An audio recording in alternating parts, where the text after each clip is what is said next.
Pandemic have hampered the work of human settlements, and the department wants Treasury to provide 10 billion rands to upgrade informal settlements in the next 3 years. These are bits of what came out of the Human Settlements budget vote speech that was presented by Minister Lindiwe Sisulu in Parliament yesterday.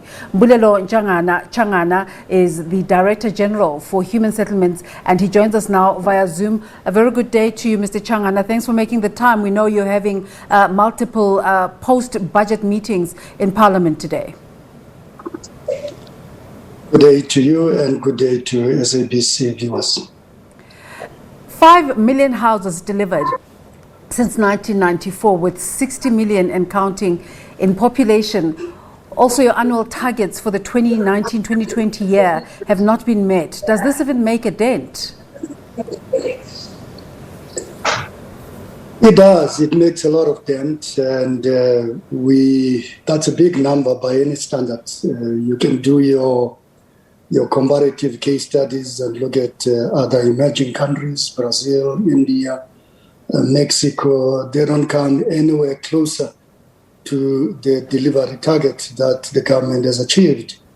The delivery target on housing since 1994. So it does make a huge dent. And please bear in mind that we have a variety of programs and projects that we deliver.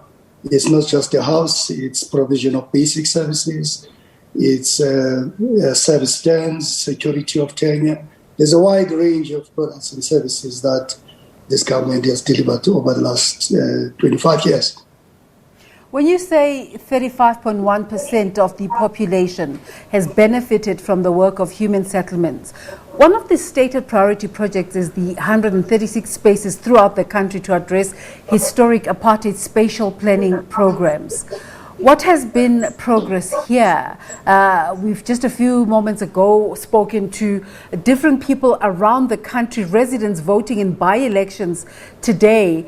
And one of the matters that keep coming up, they're saying that they continue to languish, waiting for promised houses.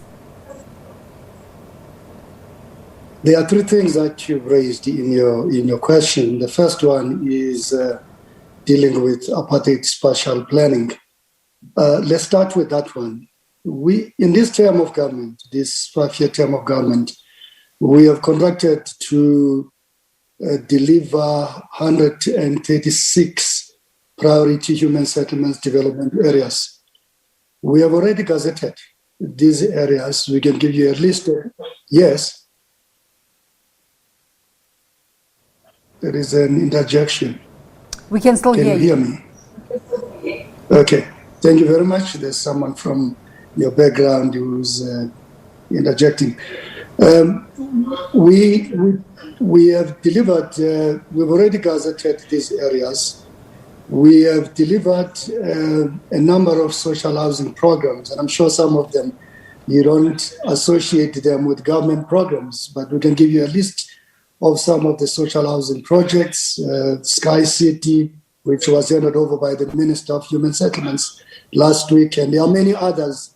Konobia, if you go to KZN, look at Konobia, where Konobia was 5 years ago or 8 years ago. When you drive out of King Shaka International Airport, on the left-hand side, you see that retail, big retail on the left-hand side, and some houses on the right. That project is a government-driven project, and it was done in partnership with Tungat, which is a big property owner in the area. So there's a lot of work that has been done to deal with apartheid spatial development. So there are emerging cities, there are emerging settlements in the Western Cape, in the Eastern Cape, in KZN, here in Gauteng as well. There are new developments that are emerging, which are post-apartheid developments or post-apartheid settlements. So we have made a dent qualitatively. We've made a dent quantitatively as well. Of course, this project you're speaking about linked to financing. What's the latest on the finance-linked individual subsidy program that was launched by President Cyril Ramaphosa that's meant to address the so-called missing middle? That program has been with us for some time. It's in the baseline of our budget.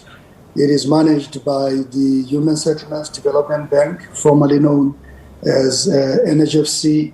It is in our baseline. We have a budget of about 600 million rands right now as we speak, which is earmarked for affordable housing. Our target in this term of government is to deliver affordable finance to 20,000 beneficiaries. So it's in the pipeline for this term of government. We've contracted for it and we have the budget for it. It's intended to make sure that we assist beneficiaries to access affordable finance. In fact, the Minister of Finance has asked us to call it Help Me Buy a House subsidy, because that's what it's intended to do. So all of that is in the budget. The Minister talked about it yesterday as well. The plan for informal settlements, what issues exist in these living spaces? And does the plan include the provision of title deeds? Good question. Informal settlements is a symptom of a bigger problem, and the bigger problem is urban migration. What we've done, again, in the term of government, we've targeted to upgrade 1,500 informal settlements, and we have the budget. We're not asking for new money. This is money that is within our baseline. So we're targeting to deliver or to upgrade 1,500 informal settlements. We've got the targets by province. We can break it down and share that information with you by province, and the budget by province and by metropolitan municipality, because that's where most of your informal settlements are. They are in the big metros of Cape Town, Buffalo City, eThekwini, Johannesburg, Ekurhuleni, Tshwane, Mangaung, and others. So we've got the budget to target informal settlements upgrading. In the informal settlements, key amongst this particular program is the security of tenure. When we talk about security of tenure, it means that people will now have ownership of the site where they are. We will not be able to accommodate everyone in the area where they are, but chances are we will be able to assemble land parcels nearby so that we can move other people to areas where they can be given security of tenure. Remember, the target is to deliver basic services, water, electricity, sanitation, and also security of tenure. So that's what we're prioritizing. The 10 billion rands that the minister talked about is intended to achieve exactly that. Minister Sisulu also raised the issue of people in rural areas migrating to the cities. How is this hampering your work? Well, it's not unique to South Africa. All emerging countries are dealing with massive urbanization.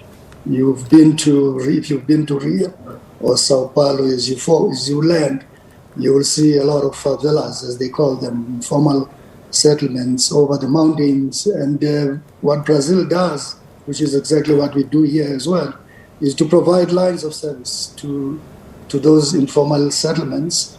It's not something that we are complaining about. We embrace informality.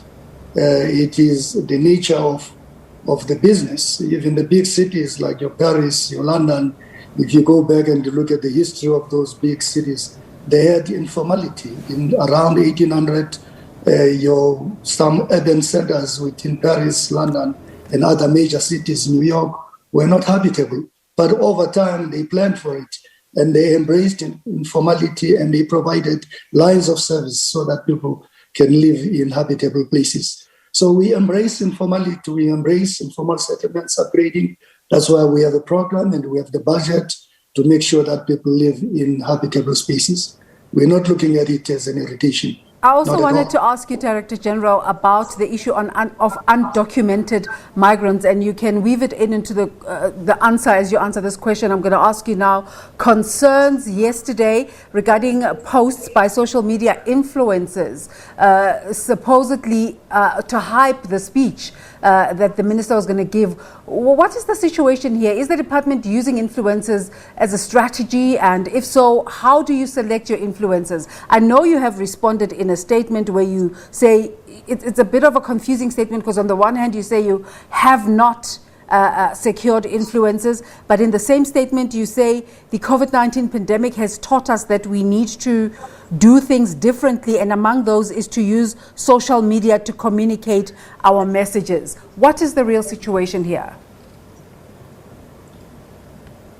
In the past, we used to have a build-up to the budget speech, and we have not abandoned that program.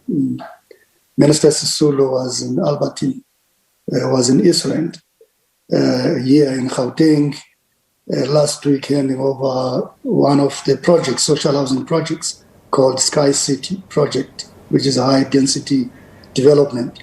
Leading up to the budget speech, we meet various stakeholders to brief them about our programs, to brief them about our priority programs, which are in our annual performance plan. So it's an exercise that we've been doing over the years. Most departments do it. The budget speech is at 2 o'clock. The day before the budget speech, we'll meet a lot of stakeholders. During the day, at 12 o'clock, we'll go to the library in Parliament and engage with various stakeholders to brief them about our priority programs. We still do the same, but we do it differently now. We talk to various people in the media. We don't pay people to do anything, but people are interested in human settlements, stakeholders, banking associations, social housing institutions. There are various stakeholders, estate agents, real estate business in general. They are very much interested in what the minister is going to say. So General, people do... time constraints, but thank you so much. I suppose this speaks to the need for the department to tightly structure its messages, because as you can see on social media, the minister trending for that either than the message that was given yesterday. But thank you so much for your time today, Director General in the Department of Human Settlements, talking to us there, Mr. Mbulelo Tshangana.